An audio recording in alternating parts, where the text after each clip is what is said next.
Good morning, What would everyone. it be in January the 5th, one The day Deputy Attorney until General another and I anniversary are on joined today January by the leaders 6th? from each of the It's very Justice interesting to hear what Department's Merrick law Garland has enforcement had to say. components. He did a press The briefing FBI, talking ATF, about public DEA, order, US public Marshals, crime, and as well as how the leaders of other DOJ department is seeking components. to combat I've convened this group criminals. to discuss two areas of continuing concern to the department. First, combating violent crime.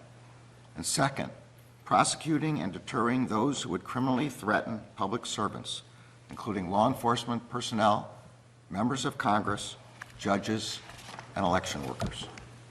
First, with respect to violent crime. We know that hard-fought progress can easily slip away, and we must remain focused and vigilant. That said, we are encouraged by the data we are seeing indicating a decline in homicides.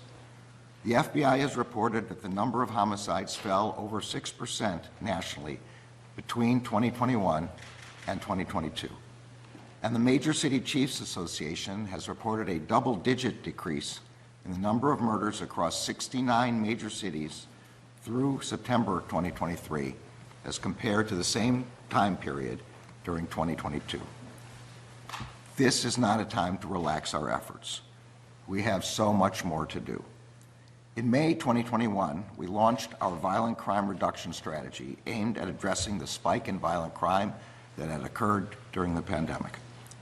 Central to that strategy has been the importance of our partnerships among federal law enforcement agencies who are assisting the fight against violent crime, partnerships with state and local law enforcement agencies tasked with protecting their local communities, and partnerships with the local communities themselves. As part of that strategy, we have been bringing to bear our technological tools, including advanced ballistics analysis, firearms tracing, crime gun intelligence centers, and local fusion cells to support joint law enforcement investigations to identify the principal sources of violent crime in specific local communities. We have also been bringing to bear our federal statutes and prosecutorial tools to arrest and convict the repeat offenders and criminal organizations that are the principal drivers of violent crime.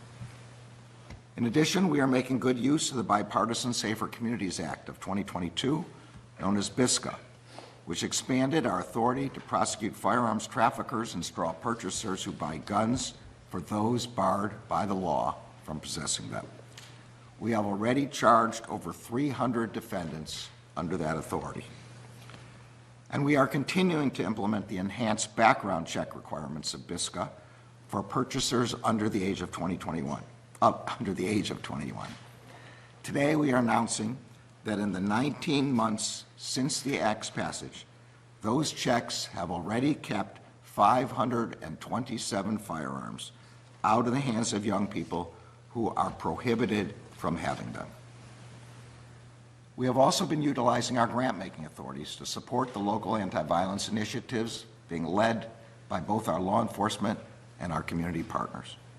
In this regard, we have focused on strengthening Project Safe Neighborhoods, which puts community partnerships, community trust, and violence prevention at the center of our anti-violent crime efforts. We are also funding community violence intervention initiatives that we know save lives. In light of the encouraging results we have seen in many parts of the country in 2022 and 2023, we are meeting today to build on those efforts. We will evaluate which local initiatives are working, how we can reinforce them, and how we can replicate those successful initiatives in places that have not yet seen the same improvements. One such place is Washington, D.C., and we will be sharing more about our additional efforts here very soon. As I said at the outset, we have so much more work to do. Violent crime is not just a threat to people's physical safety. It is a threat to their ability to freely go about their daily lives. Violent crime isolates people and communities. It deepens the fractures in our public life. And when it is not addressed, it can undermine people's trust in the government and in each other. This department and our state and local partners will not rest until every community in our country is safe from the scourge of violent crime. At the same time that we're seeing an encouraging downward trend in violent crime, we are also witnessing a deeply disturbing spike in threats against those who serve the public. In just the final months of 2023, the department investigated and charged individuals with making violent threats against FBI agents, federal judges, including a Supreme Court justice, presidential candidates, members of Congress, members of the military, and election workers. Just this week, several bomb threats were made against courthouses across the country. U.S. Marshal Service, FBI, and our state and local partners are aggressively investigating those bomb threats, which constitute serious offenses. And just yesterday, we arrested and charged an individual with threatening to kill a member of Congress and his children. This is just a small snapshot of a larger trend that has included threats of violence against those who administer our elections, ensure our safe travel, teach our children, report the news, represent their constituents, and keep our communities safe. These threats of violence are unacceptable. They threaten the fabric of our democracy. Over the past several years, the Justice Department has dedicated itself to combating these threats. We are meeting here today to determine how we can double down on those efforts in the new year. Before beginning our meeting, I want to take a moment to recognize that tomorrow marks the third anniversary of the January 6th attack on the Capitol. For our country, January 6th was an unprecedented attack on the cornerstone of our system of government, the peaceful transfer of power from one administration to the next. For many of the law enforcement officers defending the Capitol on that day, January 6th was also dangerous, painful, and personal.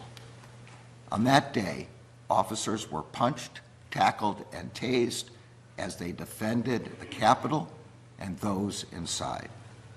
One officer was crushed in a door, and another was dragged down a flight of stairs. Officers were attacked with chemical agents that burned their eyes and skin. They were assaulted with pipes, poles, and other dangerous and deadly weapons. Over the course of, I'll wait just one moment until the fire trucks pass. Over the course of several hours, law enforcement officers defending the Capitol sustained a barrage of repeated violent attacks. 140 officers were assaulted. We honor the officers who selflessly defended members of Congress and others inside the Capitol that day. Our efforts are with the loved ones who are grieving for the 5 officers who have lost their lives in the line of duty as a result of what happened to them on January 6th. We must never forget the terrible violence inflicted on law enforcement officers on January 6th. Since the January 6th attack, the Justice Department has engaged in what has become one of the largest and most complex and resource-intensive investigations in our history. We have initiated prosecutions and secured convictions across a wide range of criminal conduct on January 6th, as well as in the days and weeks leading up to the attack. We have secured convictions of those who brutally assaulted officers at the Capitol. We have secured convictions against those who obstructed the certification of the presidential election.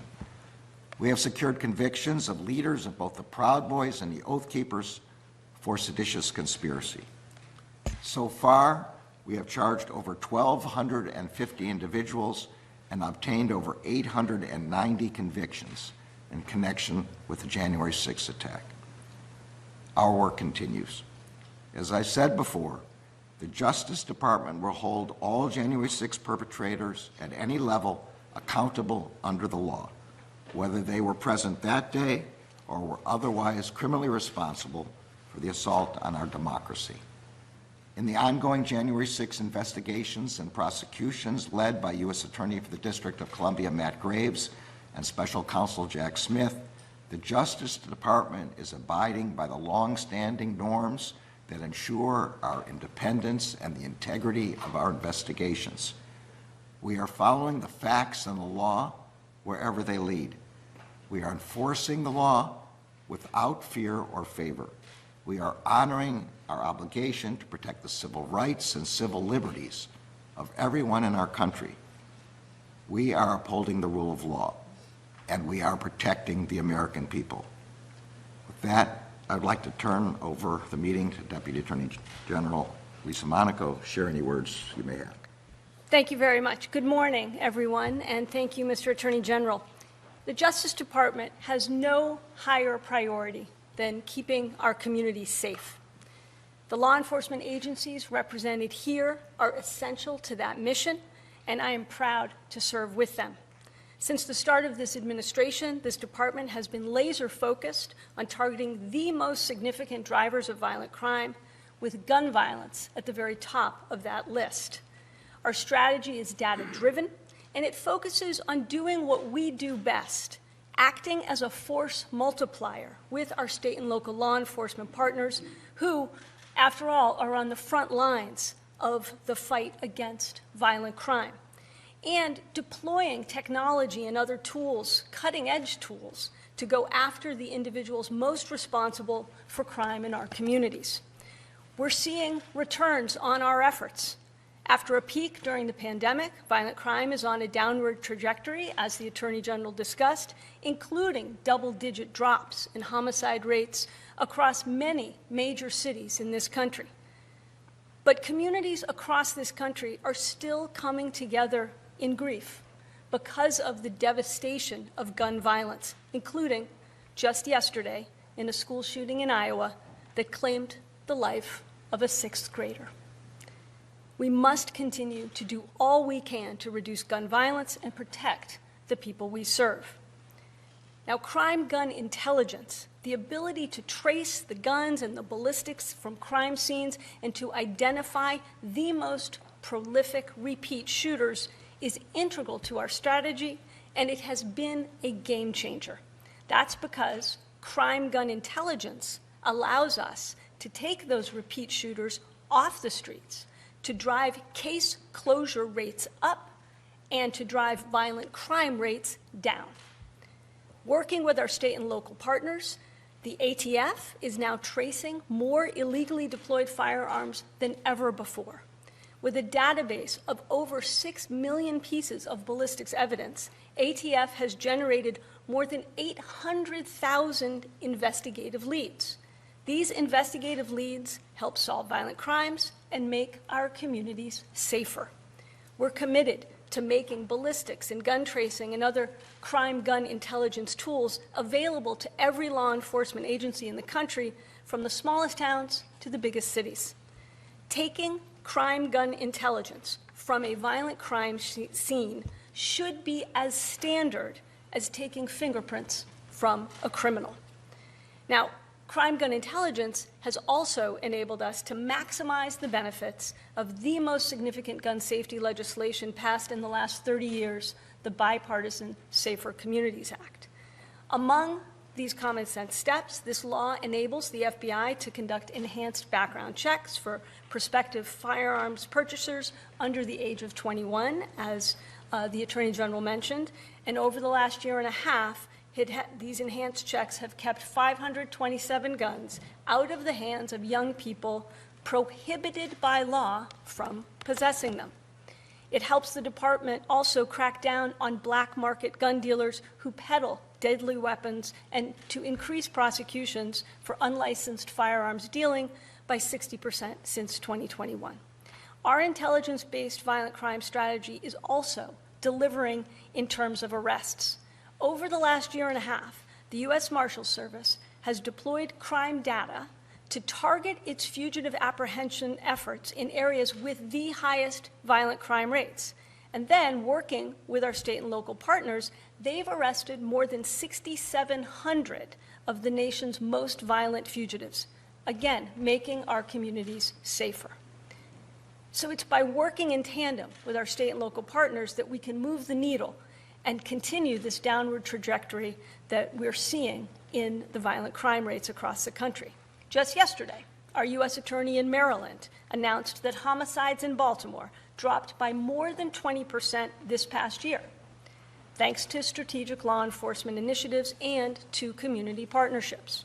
The city of Detroit made a similar announcement the day before, reporting that it closed 2023 with the fewest homicides on record since 1966.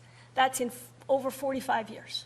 The fewest homicides on records over the last 45 years, and double-digit reductions in shootings and carjackings, again, thanks to their federal, state, and local partnerships. And on the West Coast, in October, the city of Sacramento announced an 18% reduction in violent crime, including a 40% reduction in homicides. Federal law enforcement partnered closely with local authorities in Sacramento on strategies to address violent crime and gun crime in particular. So as we start this new year, the declining murder and violent crime rates are undoubtedly good news.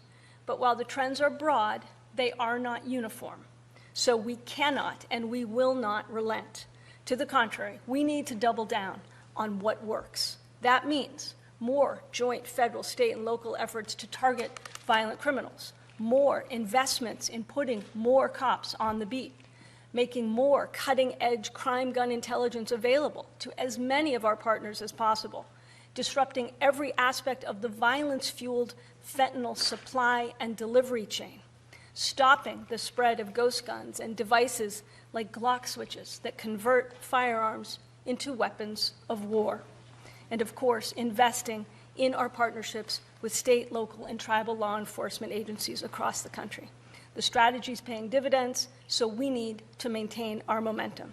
I want to thank the men and women of our law enforcement agencies for their tireless efforts to keep the country safe, protect civil rights, and uphold the rule of law. I'd love to know your thoughts I'm looking about forward to our crime discussion this morning. and obviously the anniversary of January the 6th coming up. What are your feelings with regards to everything the DOJ has done as I to said, make we will America be a announcing safer very place? soon Do you feel additional safer? steps we're Please gonna leave a take with comment in the respect to comment what section we do. below and subscribe.